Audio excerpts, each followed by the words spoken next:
Once upon a time, there lived a prince named Adrian. He had everything the world thought mattered. He was the only son of King Raymond and Queen Eleanor, rulers of a prosperous and admired kingdom. He had grown up inside palace walls that gleamed with marble floors and gold-trimmed halls, surrounded by gardens that seemed to bloom in every season. Servants bowed when he walked by. Drivers waited with polished cars. Guards followed him wherever he went. But inside, Adrian felt something was missing. He had watched people come and go throughout his life, businessmen trying to impress his father, governors and senators bowing in deep respect, wealthy families eager to attach themselves to the royal house. Many brought their daughters along. The girls were always well-dressed, always perfectly polished in front of his parents, and always eager to speak of the palace, the money, and the power that came with being close to him. Not one of them seemed to care about him. Adrian wanted what his parents had. His father used to tell him the story of how he met his mother at a small community gathering, long before he ever became king. She laughed at my silly jokes, the king would always say with a warm smile, and right then I knew she was the woman I would spend the rest of my life with. That was the kind of love Adrian wanted, the kind that did not come because of wealth or titles. But at 24, he still had not found it. That evening, the palace hummed with quiet excitement. His parents had arranged for him to meet Vivienne, the daughter of a highly respected family. The queen believed she might finally be the one.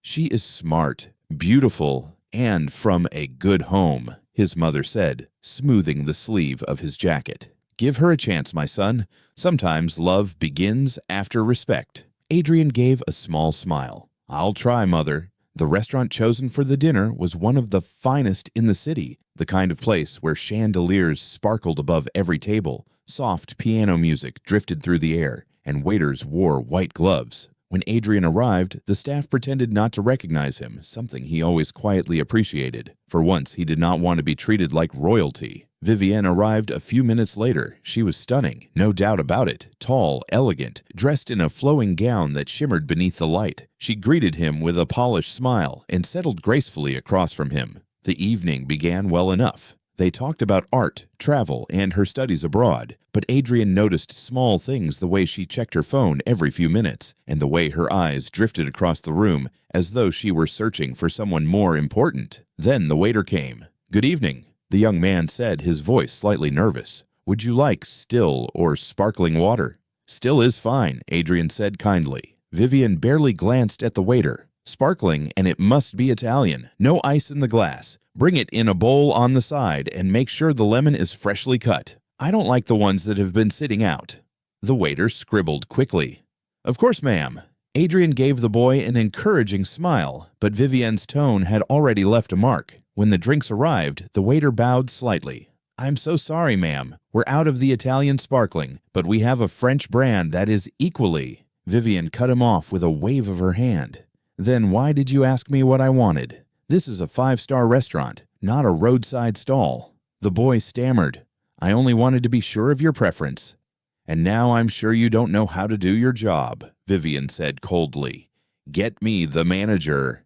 The manager hurried over, apologizing. Vivienne repeated her complaint with a voice that was calm but sharp like a blade that needed no razing to wound. The manager promised to fix it. Vivienne dismissed him with a final, "Do try, though I doubt it will be perfect." Adrian watched the exchange in silence, a heaviness pressing against his chest. When the waiter returned later to pour water, Vivienne scolded him again for being clumsy. Each time the boy apologized, his hands trembling slightly. Finally, Adrian leaned forward. "Vivienne, he is trying. People make mistakes." She gave him a thin smile. "If he's trying, he should do it right. I don't make people small, Adrian. The world does that when they fail." Adrian looked at her closely. She was beautiful, yes. Accomplished, yes. But in that moment, something heavy pressed against his chest and would not lift. This was not what he was looking for. They continued the dinner, but the air between them had gone stiff. When dessert arrived, Vivienne checked her phone again, then rose to her feet. "I have a gallery event.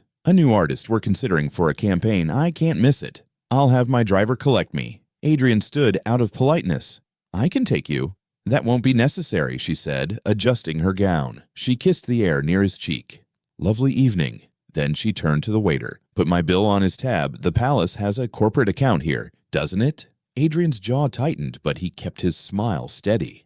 It's fine. Thank you for coming, Vivienne. And with that, she walked out, her heels clicking against the marble floor. The restaurant felt strangely quiet after she left. The young waiter stood nearby, eyes lowered. Sir, I'm sorry if I caused any. Adrian raised a hand gently. What's your name?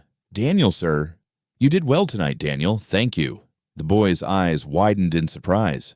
Adrian left a tip that made him smile as he cleared the table. Later that night, Adrian sat with his parents in the smaller family sitting room. The king was reading a book, glasses sliding down his nose. The queen was knitting, though she rarely finished anything. Both looked up when he entered, their faces filled with quiet hope.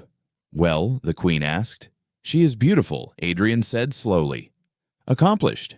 I'm sure she will make her family proud, but she is not the one for me. His mother sighed softly. His father set his book aside. Tell us what happened. Adrian told them not everything, but enough. He described how Vivienne had treated Daniel, how her words cut deeper than her smile suggested. I want someone who sees people, father, not someone who only sees status. The king leaned back, thoughtful.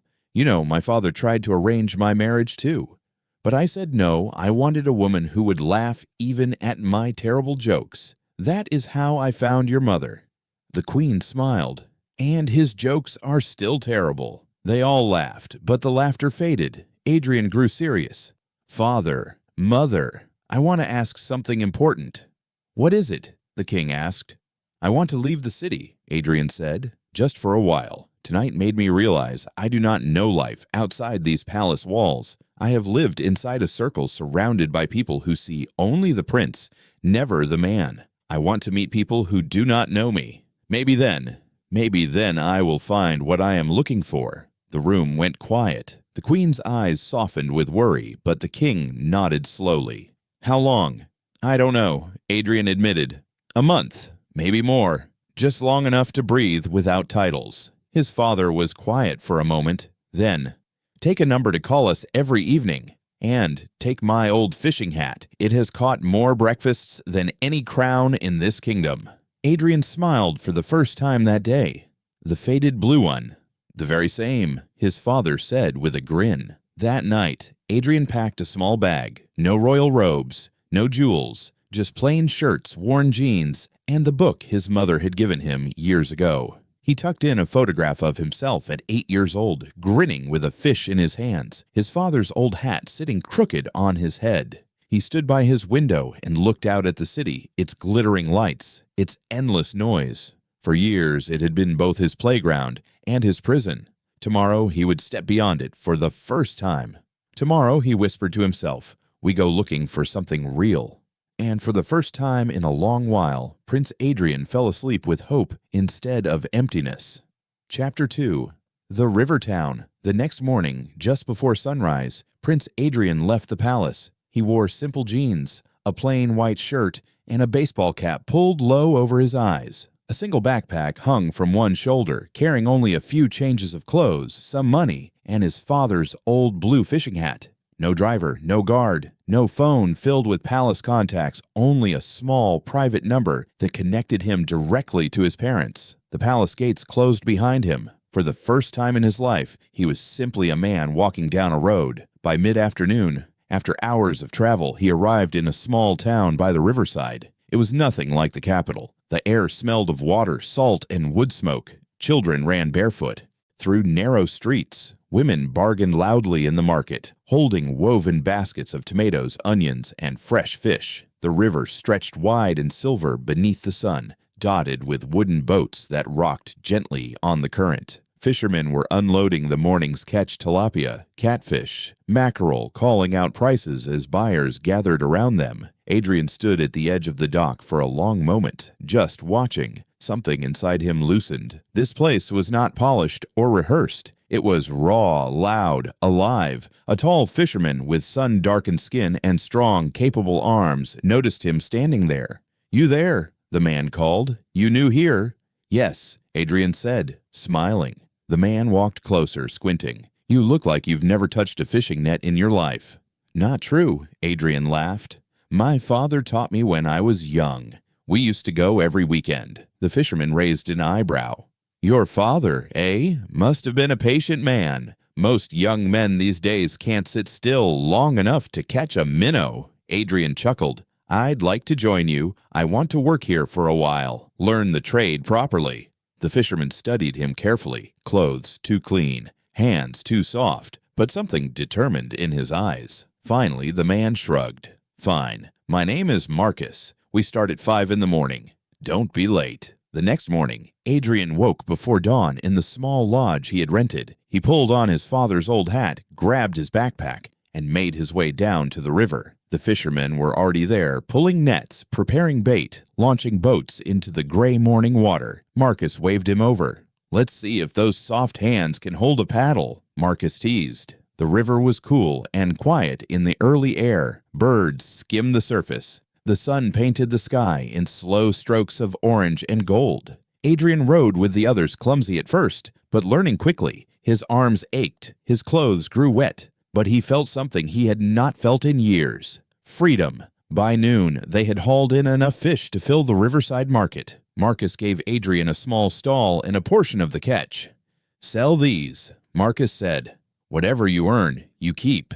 That's how we survive here." Adrian arranged the fish neatly on the wooden table and greeted customers with a steady warmth. Mothers with baskets, men cooking for their families, traders who wanted fish fresh from the river. And then he saw her. She was the most striking woman he had ever seen. Her skin glowed beneath the sun. Her dress was bright and fashionable, and she walked as though the entire world belonged to her. Her long braids swung behind her as she stopped at his stall. "How much for this one?" she asked, pointing at the largest fish. Adrian smiled. "For you, I can offer a fair price." She looked him up and down, her eyes narrowing. "For me, who do you think you are, a common fisherman trying to flirt with me?" Adrian blinked, surprised. "I was only—" "Please," she interrupted, her voice dripping with disdain. "I only associate with successful men. You smell like the river."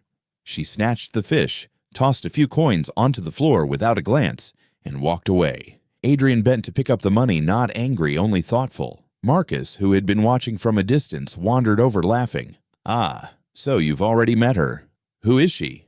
"They call her the beautiful beast," Marcus said with a grin. "Her name is Serena, gorgeous as a painting and proud as a queen. She's engaged to one of the wealthiest men in town. That's why she carries herself the way she does." Adrian smiled faintly. "I see."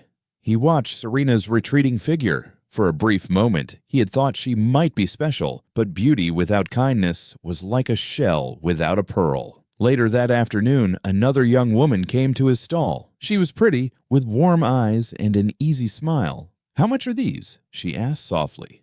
"For you?"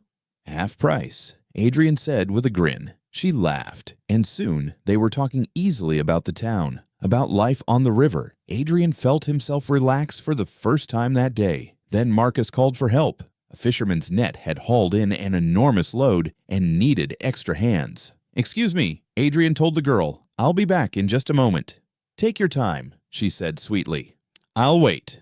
But when Adrian returned, his stall was bare. Every fish was gone. The girl, too.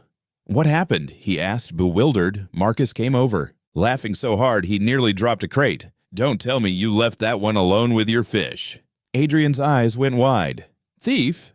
"Of course," Marcus chuckled. "That's Grace the market thief. Everyone knows never to leave anything unattended near her. She'll steal your sandals if you're not watching." Adrian sighed and shook his head. "Strike two." Marcus clapped his shoulder. "Welcome to the real world, my friend." Chapter 3. The Chief's Daughter. By evening, the fishermen had finished their work. Tired but cheerful, they gathered at a small riverside hut where drinks and roasted fish were shared freely. "Come join us," Marcus said, handing Adrian a cold bottle. "Today is Special Chief Harold is celebrating his birthday." Adrian hesitated. He was exhausted from the long day, but he did not want to be rude. He joined them. Chief Harold was a tall man with a commanding presence. His voice carried over the noise of the crowd, and every man there respected him. But what caught Adrian's attention was not the chief. It was the young woman sitting beside him. She was helping serve drinks, laughing easily with the others. Her beauty was not polished or untouchable the way Serena's was. It was natural warm brown eyes, a genuine smile, a presence that lit up the room simply by being in it. When their eyes met across the party, she smiled at him. Adrian found himself smiling back. Later, as the night grew quieter, they ended up talking. "I'm Lily," she said. "Chief Harold is my father." "I'm Adrian," he replied, careful not to say more. They spoke for hours about dreams, about the river, about life beyond the town. Adrian felt something he had not felt before, a connection that needed no effort. It was not forced. It was not performed. It simply flowed. When the party ended and they said goodbye, Adrian walked back to his lodge, smiling to himself. For the first time since leaving the palace, he thought maybe, just maybe, he was closer to finding what he had been searching for all along. The next morning, Adrian woke earlier than usual. Sleep had been light and sweet, like a song that lingers even after it ends. He washed his face, pulled on a plain shirt, and settled his father's faded fishing hat over his hair. It still carried the faint smell of river breeze and sunshine. He smiled without meaning to. He was thinking about Lily. By the time he reached the riverside, the boats were already returning from the dawn run. Marcus waved from a boat, grinning. "Soft hands. You're late if you haven't sweated yet." "On it," Adrian said, hopping down to help drag the net. He had learned quickly how to keep his balance when the river rocked, how to read the trembling of a line, how to pull with his whole body, not just his arms. His shoulders burned by noon, but he had come to like the honest ache. It meant the hours had been earned. They hauled in a strong catch. By late morning, Adrian's stall was set fish, arranged neatly, table wiped clean, ready for the day. Twice he caught himself scanning the path near the palm trees. And then it happened. "Adrian!" He looked up. Lily stood there with a woven basket on her arm, wearing a simple blue dress and a headscarf that made her eyes look even warmer. The noise of the market seemed to soften around him. "I brought lunch for my father," she said, lifting the basket. "And I brought some for you, if you want."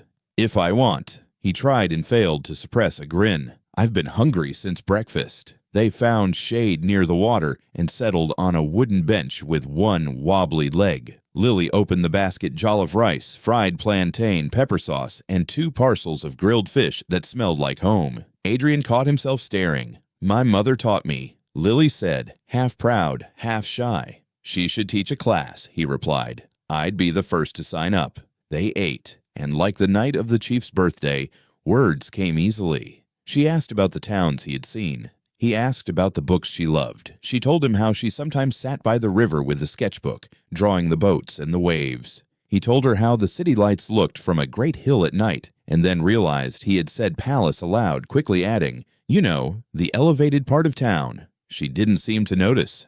"I've never been to a palace," she said thoughtfully, "but I've been to the library every Saturday since I was 12. That counts as a castle, right?"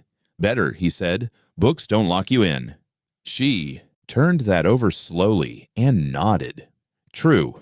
The breeze lifted loose strands of her hair. Adrian felt calm in a way he could not quite name, as though his thoughts had finally stopped pacing and sat down.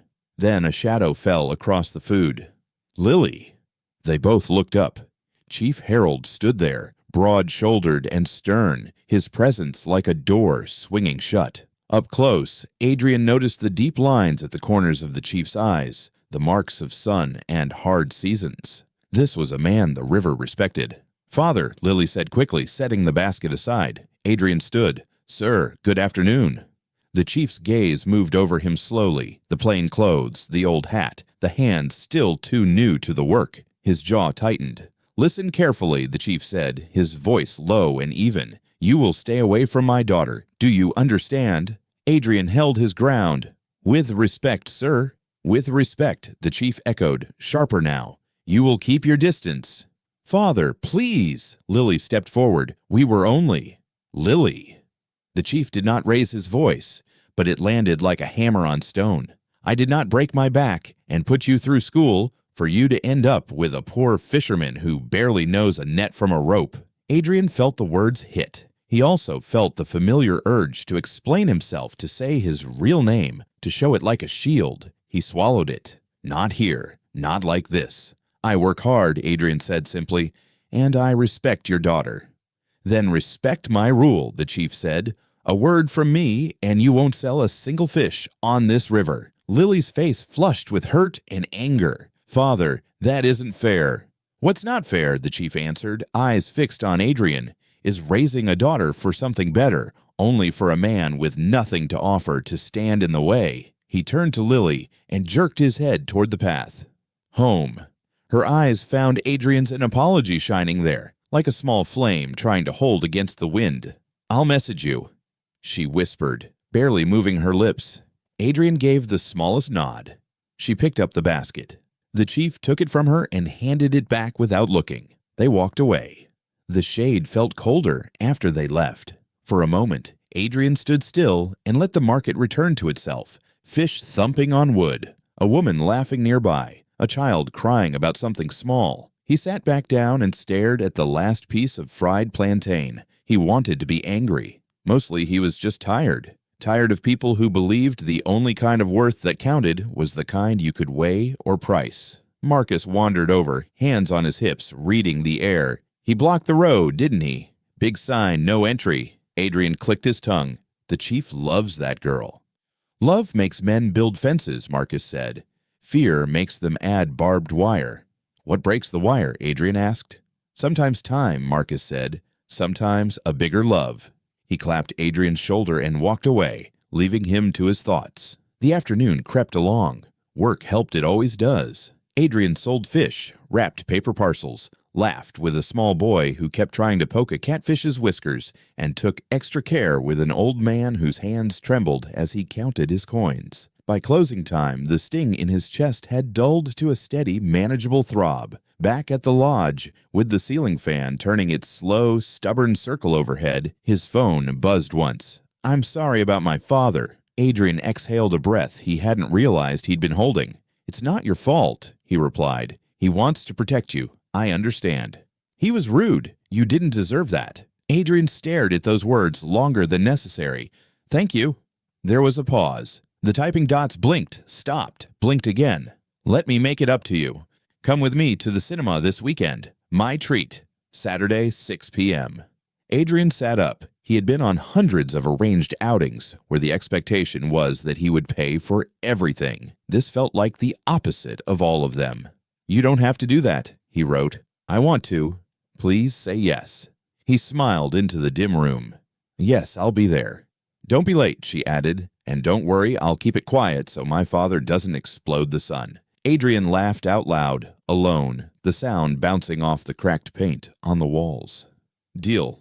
He set the phone down and lay back, hands behind his head. Somewhere outside, a radio played an old love song, too softly for the words to reach him. He closed his eyes and replayed the day slowly, pausing on the good parts. The lunch by the water, the easy, weightless conversation, her small, apologetic glance that said she was not choosing fear.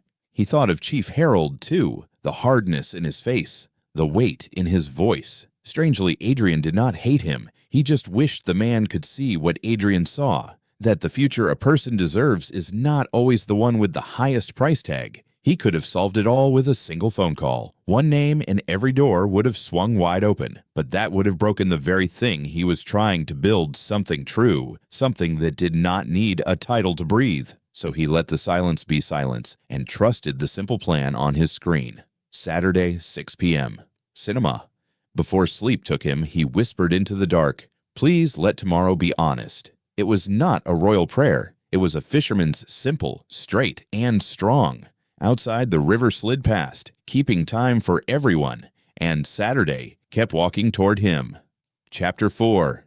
Saturday. The days between then and Saturday moved like boats on an outgoing tide. Adrian kept his head down and focused on the work. He woke before sunrise, learned 2 new knots from an old fisherman who swore by them, and practiced mending a torn net until his fingers could do it without looking. He handled a difficult customer without losing his patience and gave a small discount to a woman counting coins with careful, deliberate lips. He even made Marcus laugh so hard the man nearly dropped a full crate of fish. Every now and then, while rinsing his hands in the river or pulling the shade cloth tight against the wind, the chief's words would return and sting. But then he'd remember the ping of his phone and the simple line that followed it. My treat. Please say yes. And the sting would soften into something closer to determination. On Friday evening, just as the sun painted the river in shades of orange and deep gold, his phone buzzed. Still on for tomorrow? Lily wrote. Still on. I'll be at the entrance at 5:50. I like being early. Show off, she replied. Then a smiling face. See you then. Adrian cleaned his stall a little faster than usual, humming to himself, nothing in particular. Marcus caught the sound and smirked. Good news. Let's just say the river is flowing in the right direction, Adrian said.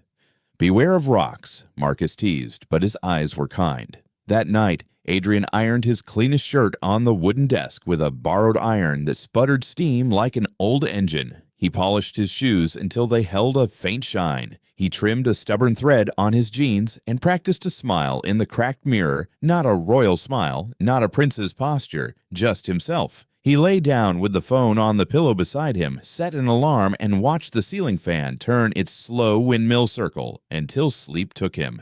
He was nervous, the good kind, the kind that whispers, something important is coming. Be awake enough to meet it. Saturday arrived. The cinema stood at the edge of town, its neon sign buzzing faintly in the warm evening air. Children licked ice lollies outside. Couples strolled arm in arm. The sweet, unmistakable smell of popcorn drifted across the pavement. Adrian arrived at 5:40 sharp. He leaned against the wall, pretending to scroll his phone, though his eyes kept lifting toward the road. At 5:55, he saw her. Lily walked toward him in a yellow dress that made her look like a piece of sunlight that had decided to stay on Earth. Her scarf was tied loosely. A small necklace glimmered at her throat. She caught him staring and laughed. You're early, she said. I didn't want to keep you waiting. She smiled. Good, because tonight I'm in charge. You are not allowed to spend a single coin. That's the deal. He raised an eyebrow.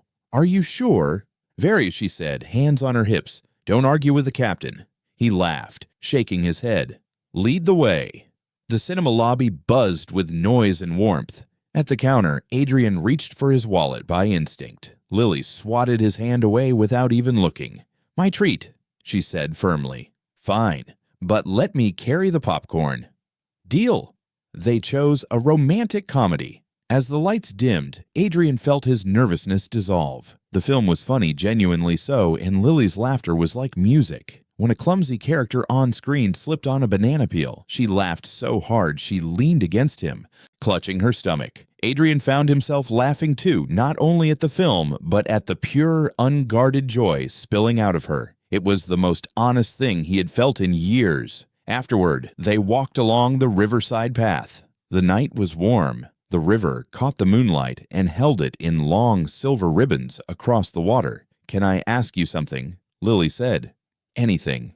She was quiet for a moment. Why did you come here? To this town of all places? You don't speak like someone who grew up near a river. Adrian looked out at the water. I came looking for something real, he said quietly. Something that didn't need a title or a price tag to mean anything. She was still.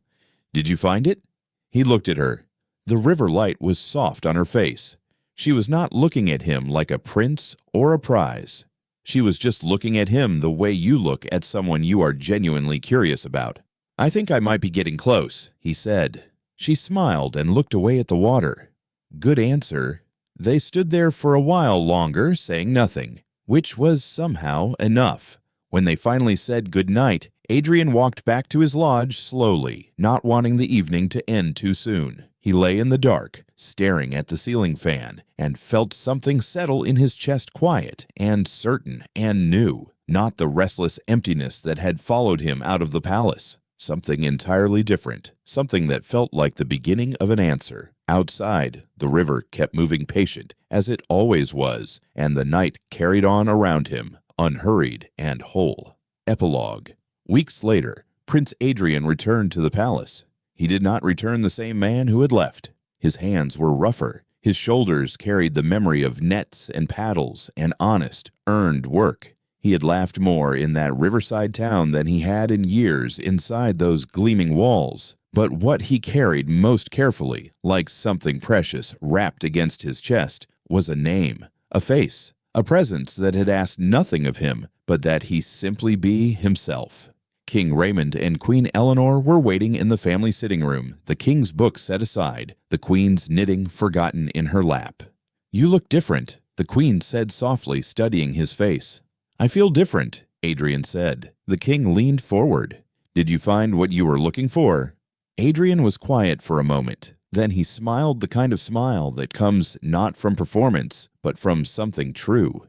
"I found someone worth going back for," he said. The king reached over and placed a hand on his son's shoulder. "Then go," he said simply. "And this time, take a better hat." Outside the palace windows, the city glittered on indifferent and bright. But Adrian was already thinking of a quieter place, a wooden bench with one wobbly leg, a woven basket full of jollof rice and grilled fish, a yellow dress in the evening light, and a girl who had laughed at nothing in particular and made the whole world feel like enough.